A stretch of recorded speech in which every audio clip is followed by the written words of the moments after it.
अग्निवीर के लिए बहुत ही दिल में नफरत है बीजेपी के प्रति, क्योंकि उन्होंने ट्रेनिंग देकर एक बदमाश बनाने होते हैं, वो बदमाश बन जाएंगे। युवा को एक ठोस सर्विस दी जाए, उसको रोजगार दिया जाए। और अमेरिका जा रहा है डोंकी में, उसमें 30 बच्चे जाते हैं तो 15 रास्ते में मर जाते हैं। वो क्यों जाते हैं भाई? बेरोजगारी, भूखमरी। अपने जो प्लॉट है, मकान है, जो थोड़ी बहुत जमीन उसको बेच के वो अमेरिका जाते हैं। 6 की 6 विधानसभाओं में इससे बहुत भारी जोश है राहुल गांधी के आने से। बीजेपी गवर्नमेंट से जितनी भी हरियाणा की जनता है वो त्रस्त है। हाँ। और सबसे बड़ा मुद्दा यहाँ पे बेरोजगारी का है, उसके बाद भ्रष्टाचार। तो किसानों की मौत के बाद भी प्राइम मिनिस्टर का भी या मुख्यमंत्री का दिल नहीं पसीजा और न उनके बीच में वो गए। 4 PM न्यूज नेटवर्क में आप सभी का स्वागत है। मैं हूं क्षितिज कांत। हरियाणा के अलग अलग विधानसभा में आप लगातार देख रहे हैं पब्लिक किन मुद्दों पर इस बार वोट करने वाली है। और बड़ी बात यह है कि पब्लिक इस बार खुल करके बोलने लगी है। लगभग 1 हफ्ते से भी कम का समय बचा है और पब्लिक इस बार बात कर रही है कि बड़ा बदलाव होने जा रहा है। लेकिन सबसे बड़ी बात यह, भाजपा के बड़े नेताओं की बात करी जाए, दिल्ली दरबार की बात करी जाए तो दावा करते हैं कि तीसरी बार सरकार बनने वाली है। वहीं अगर बात की जाए यहाँ पर हरियाणा में कांग्रेस खेमे की, तो कांग्रेस खेमा भी यही कहता है कि सरकार कांग्रेस की बनने वाली है। पब्लिक क्या कुछ करेगी ये डिसाइड करेगा कि मुख्यमंत्री कुर्सी पर बैठेगा कौन। हम हरियाणा की सोनीपत विधानसभा में हैं और सोनीपत विधानसभा की पब्लिक क्या कुछ सोचती है इस पर चर्चा करेंगे। और बड़ी बात यह भी है कि आप देख रहे हैं प्रधानमंत्री नरेंद्र मोदी की बात हो, अमित शाह की बात हो, सभी आकर बड़ी रैलियां कर रहे हैं।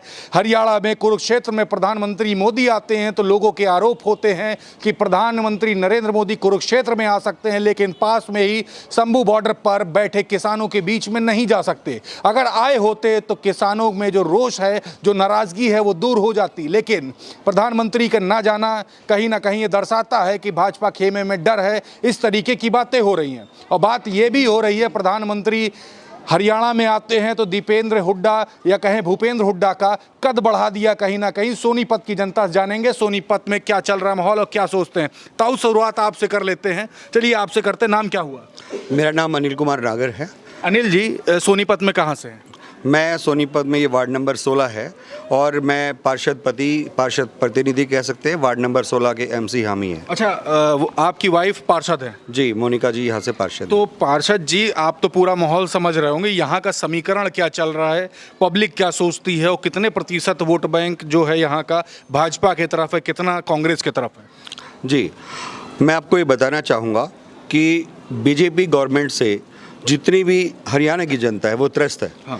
और सबसे बड़ा मुद्दा यहाँ पे बेरोजगारी का है, उसके बाद भ्रष्टाचार, उसके बाद चाहे वो किसान का मामला हो, 400 किसानों की मौत हुई और उन्होंने 700 की मौत हुई, सॉरी मैं उसको स्पष्ट करना चाहूँगा 700। और 700 किसानों की मौत के बाद भी प्राइम मिनिस्टर का भी या मुख्यमंत्री का दिल नहीं पसीजा और न उनके बीच में वो गए। इसके अलावा उन्होंने कोई ऐसा वर्ग नहीं छोड़ा कि चाहे वो विद्यार्थी हों, उन पर लाठियाँ भांजनी हो, चाहे पटवारी हों, डॉक्टर हों, चाहे आपके और दूसरे जो हमारी आशा वर्कर हैं वो अपने हक को लेने के लिए गई। उन्होंने ऐसा कोई वर्ग नहीं जिसको उन्होंने पीटा नहीं। और उनकी जो है ये जो अत्याचार हैं वो बढ़ते चले गए। और अब जनता ने मन बनाया है कि आने वाले समय में जो है हम 70 से ज़्यादा सीटें लेने जा रहे हैं। वो तो झूठ बोलते थे 70 पार, और जनता ने उनको तड़ी पार कर दिया था पिछली बार। वो तो उनको दुष्यंत का जो है धन्यवाद देना चाहिए, जिस दुष्यंत को ये बोला गया था कि आप बीजेपी के खिलाफ जीते लेकिन उनकी गोदी में बैठ गए। अब की बार ना सिर्फ दुष्यंत को बल्कि बीजेपी को भी और जितने वोट कटवा पार्टी उन सभी को जनता ने मन बनाया है कि तड़ी पार हो जाएंगे, वो अपनी सीट भी नहीं बचा पाएंगे। सोनीपत में क्या मार्जिन देख रहे, कितने मार्जिन से कांग्रेस आगे जा रही है, भाजपा में क्या डिफरेंस रहेगा? सोनीपत में कोई मुकाबला ही नहीं है। ठीक है कि बीजेपी के लोगों को फुसलाते हैं कि हम जीत रहे हैं, लेकिन यहाँ पर सिर्फ कांग्रेस पार्टी के चहेते उम्मीदवार श्री सुरेंद्र पवार वो जो है भारी मतों से जीत रहे हैं, कोई मुकाबला ही नहीं है। अच्छा, दूसरी बात ये भी करें कि आप तो पार्षद हैं, आपने ही अपना मेयर बनाया, कांग्रेस के सिंबल पर मेयर बनते हैं, वो भाजपा से प्रत्याशी भी, इसको भी झुटलाया नहीं जा सकता है। भीतर घात हुई, कांग्रेस के ही पर्सन जा करके भाजपा से अब टिकट पर लड़ रहे हैं। लोगों का आरोप है कि भाजपा अपना प्रत्याशी नहीं खड़ा कर पाया, लेकिन भीतर घात तो हुई है। वोट बैंक में कितना नुकसान देख रहे हैं? देखिए, एक व्यक्ति के जाने से जनता सारी साथ नहीं जाती है। देखो 2% स्प्लिट अगर वहाँ हुआ होगा तो 2% बीजेपी के लोग भी होंगे जो ये सोचते होंगे कि ये व्यक्ति हमारे बीच में आ गया तो 2% हमारे साइड में हो सकते हैं। कोई ज़्यादा बदलाव नहीं होता है। और जब आज ना बीजेपी का मुद्दा है ना है मुद्दा है कि बीजेपी ने लोगों के साथ क्या किया है। बीजेपी ने किसानों के साथ, जवानों के साथ, यहाँ तक विद्यार्थियों के साथ, गरीब लोगों के साथ, सबके साथ अन्याय किया और उस अन्याय का जो जवाब है जनता वोट की चोट से अब देने जा रही है। अच्छा ताऊ, एक बात और करें, यहाँ पर जो कैंडिडेट है कांग्रेस से लगभग 58 दिन जेल में रहते हैं। ईडी सीबीआई का डर दिखाया जाता है, उसके बाद एक अलग सा माहौल बन जाता है यहाँ की पब्लिक के बीच में। उसको लेकर के क्या सोचते हैं और उसका कितना इफेक्ट इस चुनाव में पड़ने जा रहा है? उसका कोई भी इफेक्ट चुनाव पर नहीं पड़ेगा क्योंकि सुरेंद्र पवार बेहद ईमानदार कर्मठ आदमी है और लोगों में उसकी छवि बहुत साफ है।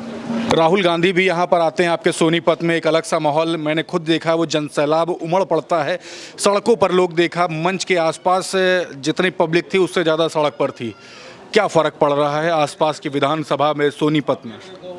सोनीपत की 6 की 6 विधानसभाओं में इससे बहुत भारी जोश है राहुल गांधी के आने से और सोनीपत विधानसभा पे इसका बहुत भारी वो पड़ेगा असर। प्रधानमंत्री मोदी जी का उतरने से क्या इफेक्ट देखते हैं? प्रधानमंत्री जी का जो लोगों के ऊपर विश्वास था, जो उन्होंने जताया था, लोगों को बहलाया फुसलाया था कि लोगों को वो रोज़गार देंगे, लोगों को 15 लाख देंगे, लोगों को पता नहीं क्या क्या देंगे। उनके वादों की इतनी लंबी चौड़ी फेहरिस्त है कि उसको गिनाने में हमें बहुत समय लग जाएगा। सिर्फ झूठ का पुलिंदा है प्राइम मिनिस्टर मोदी जी और उनके बहकावे से जनता बाहर आ चुकी है। और ये दिखाया है जनता ने कि उनको जो उन्होंने नारा दिया था कि 400 पार, लेकिन वो कहीं 250 पे सिमट के रह गए। ये तो थोड़ा बहुत कहीं पे जो मार्जिन है आप अगर देखेंगे तो 200 पार भी नहीं होने वाले थे। तो कुछ कहना चाह रहे थे आप? और हाँ, मैं ये कहना चाह रहा था कि राहुल जी आज देश के बड़े नेता हैं। वो कांग्रेस पार्टी के नेता ना होकर के देश के नेता हैं। और जब देश का नेता जब जनता के बीच में जाता है तो जनता उसको देख करके न सिर्फ खुश होती है बल्कि उसके अनुसार चलने की कोशिश भी करती है। और आज जो हमारे नेता हैं श्री राहुल गांधी जी, वो सोनीपत की धरती पर पधारे। पहले तो उनको यहाँ पे पहुँचने के लिए मैं उनका अभिनंदन करता हूँ और मैं ये कहना चाहूँगा कि वो समय दूर नहीं कि ये बिहार के इलेक्शन हो लेने दीजिए। बिहार के इलेक्शन के बाद में शायद सेंटर की गवर्नमेंट अपने आप को बचा नहीं पाएगी।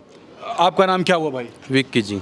विक्की भाई, आप तो युवा हो, क्या लगता है युवाओं के बीच में क्या चल रहा है, क्या माहौल रहता है? माहौल जी बहुत ही ख़राब है जी। क्या दिक्कतें हो रही हैं? सारी दिक्कत परेशानी जी, कुछ नहीं हो रहा जी हमारे लिए तो वैसे भी। कोई लाभ नहीं पहुंचाया गया? बेरोजगारी जी, कुछ नहीं, कोई लाभ पहुंचा नहीं? कुछ कोई लाभ नहीं हुआ जी। युवा क्या सोच रहा है इस बार चुनाव में, क्या करेगा? युवा यही सोच रहा है चुनाव में बस कांग्रेस को वोट दे, कांग्रेस को जिताए। पूरा मन बना हुआ है? बिल्कुल पूरा। मतलब ऐसा तो नहीं किसी के दबाव में? नहीं, कोई दबाव नहीं किसी का, खुल के बिल्कुल। हम तो इस बार खुल के है? नहीं, पहले भी खुल के थे, हम तो कांग्रेस के साथ खुल के ही हैं। कांग्रेस साथ खुल के। ताऊ, नाम क्या हुआ आपका? नाम धर्मवीर सरोहा जी। तो सर धर्मवीर जी, चुनाव अब तो 1 हफ्ते से कम का समय बचा हुआ है, दिल में क्या है? खुल के बोलिएगा बिना किसी दबाव। दिल में युवा को बेरोजगारी के लिए, अग्निवीर के लिए बहुत ही दिल में नफरत है बीजेपी के प्रति, क्योंकि उन्होंने ट्रेनिंग देकर एक बदमाश बनाने होते हैं, वो बदमाश बन जाएंगे। युवा को एक ठोस सर्विस दी जाए, उसको रोजगार दिया जाए, कोई इंडस्ट्रीज लाई जाए। जो कांग्रेस ने सिविल हॉस्पिटल, मेडिकल कॉलेज या फैक्ट्री वगैरह लगाई, बिजली घर बनाए, उसके सिवा आज तक मोदी ने एक भी नहीं है, वही कांग्रेस का ही चला हुआ है। और वो कहता है विकास का उसने से नाश किया है। युवा बच्चों को छोड़ दिया नशे पे, युवा बच्चा नशे पे जा रहा है और अमेरिका जा रहा है डोंकी में, उसमें 30 बच्चे जाते हैं तो 15 रास्ते में मर जाते हैं। वो क्यों जाते हैं भाई? बेरोजगारी, भूखमरी। अपने जो प्लॉट है, मकान है, जो थोड़ी बहुत ज़मीन उसको बेच के वो अमेरिका जाते हैं। अगर यही मोदी को रोजगार देता बच्चों को तो कितना अच्छा होता। तो युवा जो है आज के दिन, युवा एक बदलाव चाहता है और उसका युवा जब कहीं हो जाएगा ना तो समझ ले दूसरी पार्टियाँ नाश ही जाएगा, बचाव नहीं है उसका कहीं भी। अच्छा, और मोदी ने ये मदारी है, ये जुमलेबाज है, इसने कुछ नहीं किया, सवाए भगाने के और कुछ नहीं किया। रांडा पार्टी है। ताऊ एक सवाल और है, जी। बात ये होती है कि किसानों को दिल्ली जाने से भाजपा सरकार ने रोका। यहाँ हरियाणा में भाजपा सरकार थी, केंद्र में भाजपा सरकार, दिल्ली जाने से रोका। इसे बोला कि संविधान का नाम लिया गया कि संविधान की में धरना देना अपना अधिकार है। लेकिन यहाँ पे जब भाजपा के प्रत्याशी भी जब गांव खलिहानों में जब जाते हैं तो उनको काले झंडे दिखाए जाते हैं, उनको रोका जाता है अपने चुनाव प्रचार से। मैं चौधरी चरण सिंह के टाइम से इसमें किसान यूनियन से जुड़ा हुआ हूँ। तो जब चौधरी चरण सिंह की रैली कौन सा इंडिया गेट पर पहुंच जाती थी या उसकी बाबा की पहुंच जाती थी तो कोई रोकने वाला नहीं था। और उनका किसान क्या चाहता है, 20% मांगता, उसको 5 दे के टिका दो, चले आ जाएगा। तो इसने तो किसानों का कोई पता नहीं लिया, ना कुछ लिया, मरने को छोड़ दिया। हमारे किसान 750 किसान शहीद हुए हैं, किसी के घर पे या फोन पे बैठे संपत्ति जाहिर नहीं की उसने। क्यों भाई, क्या वो देश के जवान नहीं थे, किसान नहीं थे देश के? देखिए नाराजगी काफी है और इस बार आप लोग हिसाब लेने को तैयार हैं। हम तो बिल्कुल हिसाब लेंगे भाई, हम किसान हैं और किसान ही बहुत परेशान कर रखे। गरीब आदमी का 500 का सिलेंडर 1000 का कर दिया, 1200 का पेट्रोल जो 65 रुपये था वो 100 रुपये कर दिया। सब कुछ महंगाई में आग लगा दी, सारा देश प्राइवेट कर दिया, रेल प्राइवेट कर दी, एरोप्लेन प्राइवेट कर दिया, सब कुछ प्राइवेट कर दिए। ये रांडा पार्टी यहाँ से हटाने के उसमें ही है हम लगे हुए हैं और ये हटानी ही पड़ेगी। 10 साल में 2 मुख्यमंत्री भी तो दिए आपको। हाँ वो भी रांडे, वो तो 3 वो एक तो रांडा और दूसरा खांडा। क्या करे, हम तो बर्बाद कर दिया हरियाणा वाले बिल्कुल भाई। जाता गया था कभी नासा में लट दे दिया इन्होंने। काफी गुस्से में है, बहुत गुस्से में। हमारे तो भैया थ्या जाना, हम तो बांध के रेल बना दे इनकी। बांध के रेल बनाने की बात करते हैं। हाँ देखो, उन्होंने कभी भी कोई ऐसा काम नहीं किया जिससे भाई समाज खुश रहे। लेकिन अब की तो बात कर रहे हैं ना, 24 फसलों पे MSP देंगे, उसके साथ ये भी बात कर रहे हैं कि किसानों का ऋण माफ कर देंगे। अच्छी बात नहीं है। नहीं, अभी बोल रहे हैं, क्या किया उन्होंने? कुछ नहीं किया अभी तक। कोई सरकारी बगैर खर्ची पर्ची की नौकरी की बात कर रहे नहीं हैं। नहीं, कोई सरकारी नौकरी दी हो, कोई सरकारी हॉस्पिटल खोल हो, कोई सरकारी स्कूल में व्यवस्था की हो, जो बताओ। रोजगार कौशल में बच्चों को लगा रहे हैं, उसको 18,000 रुपये दे रहे हैं, जबकि उनका भविष्य खराब है, उनको पक्के करने का कोई चांस नहीं है। पक्की नौकरी दे दो ना, जितनी देनी है। जो SDO 70 SDO और 65 जो तहसीलदार, ये सारे गुजरात के आगे हरियाणा में भर दिए। क्या हरियाणा में युवा नहीं था, पढ़ा लिखा नहीं था? तो आप ये देख रहे हैं लगातार जब हम बात करते हैं तो सबसे बड़ी बात ये है कि कांग्रेस ने जो तमाम सारी योजनाएं जो 10 साल पहले दी थी, उसमें 10 साल बात होती है कि भाजपा सरकार टिकी रही। 10 साल में कोई नई योजना पब्लिक के बीच में नहीं लाई। जो बड़े बड़े जो दावे हुए ग्राउंड स्तर पर, उसकी रियलिटी यही है कि ग्राउंड स्तर पर कोई वर्क नहीं हुआ। इस तरीके की बात होती है। और सबसे बड़ी बात ये, अब लगभग 1 हफ्ते से भी कम का समय बचा है और पब्लिक खुल करके कहने लगी है कि बदलाव चाहिए, तीसरी बार भाजपा सरकार नहीं चाहिए। अब देखने वाली बात होगी जो वोट परसेंटेज होंगे 5 तारीख को, वो क्या होते हैं, और 8 तारीख को काउंटिंग के बाद क्या बहुमत से कांग्रेस की सरकार आ रही है या फिर तीसरी बार जैसे बात होती है भाजपा सरकार बनाने का दावा करती है तो क्या भाजपा आ रही है। जुड़े रहिएगा 4 PM न्यूज़ नेटवर्क के साथ। ग्राउंड रिपोर्ट के लिए आपको पब्लिक के हर मुद्दे दिखाता रहूंगा। वीडियो जितना ज़्यादा हो सकेगा शेयर जरूर करिएगा और कमेंट में अपने मुद्दे लिखते रहिए। मैं हूं क्षितिज कांत, कैमरा पर्सन शुभम के साथ 4 PM न्यूज़ नेटवर्क के लिए। धन्यवाद।